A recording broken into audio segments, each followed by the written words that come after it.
আমার নতুন আরেকটি ভিডিওতে সকলকে স্বাগত জানাই। ভিডিওতে সম্পূর্ণ দেখার অনুরোধ রইল। এতে কিন্তু আপনাদেরই লাভ, নতুন কিছু শিখতে পারবেন, তৈরি করে নিতে পারবেন। চলুন শুরু করা যাক।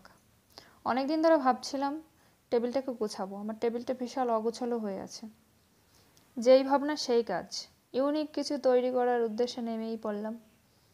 যারা অনলাইনে অর্ডার করে তাদের বাড়িতে এই কার্ডবোর্ডগুলো থেকেই থাকবে। ব্যাপারটা বেশ একটি ইউনিক করার জন্য কার্ডবোর্ডটাকে লাফ শেপে কেটে নিয়েছি। এইবার কিছু আর্ট পেপার দিয়ে সেটাকে ঢেকে নিলাম। ঠিক একইভাবে দুটো লাফ বানিয়ে নিয়েছি।